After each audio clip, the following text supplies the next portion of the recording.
আসসালামু আলাইকুম, আশা করি সকলে ভালো আছেন। তো আজকের ভিডিওর বিষয়টা হচ্ছে একটা ফ্রিজ আমাদের কাছে আছে। তো ফ্রিজটার কি সমস্যা আমরা দেখবো।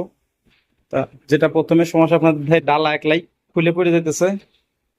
ডালা খুলে খুলে যেতেছে। আমি সুবিধার্থে আপনাদের দেখাচ্ছি। ডালা খোলার কারণ হচ্ছে এই যে ডালার যে কিলাম, নিচের কিলাম জং ধরে খায়া গেছে, যে কারণে হাওয়া ঢোকার কারণে ঠান্ডা হইতো না নর্মালে। হ্যাঁ, তো এই হাওয়া ঢোকার কারণে ঠান্ডা হচ্ছে না। তো আমরা এখন যেটা করবো, আমরা প্রথম হচ্ছে এটাকে ছুটাবো। সম্পূর্ণ ভিডিওটা দেখুন কিভাবে কি করতে হয়, ডেন্টিং কিভাবে করা লাগে। প্রথমে হচ্ছে সাথে থাকা যে শীটটা আছে, আমরা এটাকে এভাবে পরিপূর্ণ ছুটায় ফেলবো। পরিপূর্ণ ছুটায় ফেলে নতুন শীট লাগায় কিলাম লাগায় দেবো, তাহলে কিন্তু ঠিক হবে। তো এটা করতে যা যা লাগবে আমাদের, সেগুলো আমরা স্টেপ বাই স্টেপ দেখাচ্ছি আপনাদের। প্রথমে আমাদের এটা খুলে পরিষ্কার করাটা জরুরি। হ্যাঁ, অনেক সময় কিন্তু বুস্টার পাইপ থাকে, বুস্টার পাইপের লাইন থাকে, ওই লাইনটা সাবধান। হ্যাঁ, ফোটা মোটা করতে গেলে রিস্ক আছে। তো আমরা এটা স্টেপ বাই স্টেপ করতে থাকি, দেখতে থাকুন। আমাদের এই কিলামটাও খেয়াল রাখতে হবে। হ্যাঁ, এই কিলামটা ঠিক আছে, সমস্যা নাই। তো আমরা কিন্তু এখানে এই জিনিসটা খুব সুন্দরভাবে পরিষ্কার করে নিচ্ছি। এই জিনিসটা একটু দেখেন, এই জায়গাটা কিন্তু সুন্দর করে কাটে পরিষ্কার করে নেওয়াটা লাগবে। পরিষ্কার করে সাইড সুইড দিয়ে পরিষ্কার করে নিতে হবে। নিয়ে মাপ মতো একটা শীট কাটবো। কাটে পরে কিন্তু আমরা স্টেপ বাই স্টেপের পরে হচ্ছে কিলামটা কিন্তু আনতে হবে। হ্যাঁ, এই মডেলের একটা কিলাম আনতে হবে। তো আমাদের এখানে কিন্তু আমরা শীটটা যে নিছিলাম, শীটটা কিন্তু মাপ মতো রিপিট লাগিয়ে নিলাম। রিপিট লাগিয়ে নেওয়ার পরে এখানে আমরা এই পাশে দেখেন রিপিট করে দিছি।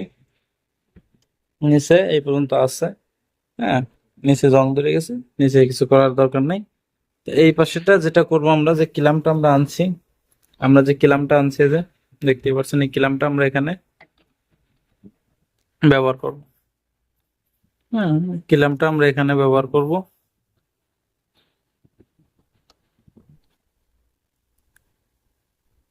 তো এখন আমরা যেটা করব, আমরা দরজাটা লাগিয়ে নেব। ডটটাকে আমরা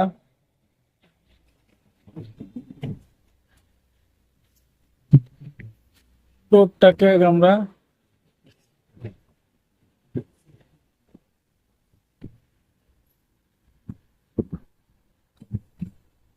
হুম, এই যে ডটটা আমাদের লাগানো শেষ। সেখানে দেখেন এখানে রাবার গুলা স্মুথলি লেগে গেছে। এখন আমরা যেটা করবো, এই কিলামটাকে আমরা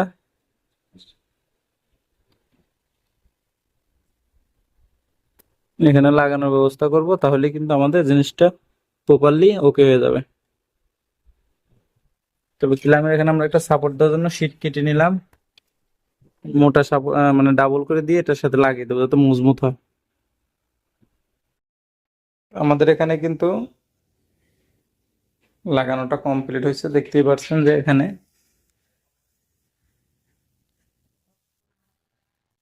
চারটে স্ক্রু লাগিয়ে দিছি, পায়া লাগিয়ে দিছি। যদি এখন এটা লাগাই,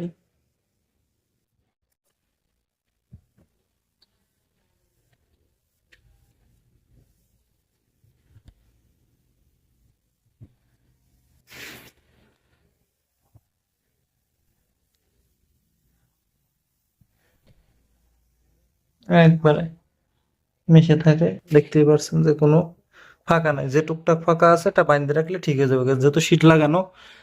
তা এখানে কিন্তু একবারে সুন্দর মতো হয়ে গেছে। যা এই ছিল আহ, আহ, মানে যাদের নর্মালে বরফ হয় না, মানে ঠান্ডা হয় না, ডিপে অতিরিক্ত বরফ হয়, বা অনেক সময় এরকম ইয়া হয়, চাকা চাকা হয়ে যায়, ওই ক্ষেত্রে এইরকম হাওয়া ঢোকে। হাওয়া ঢোকার কারণে মূলত এটা হয়। তো এই ছিল ভিডিওটা। ভালো লাগলে চ্যানেলটি সাবস্ক্রাইব করে সাথেই থাকবেন। যে কোনো বিষয় জানতে কমেন্ট করবেন।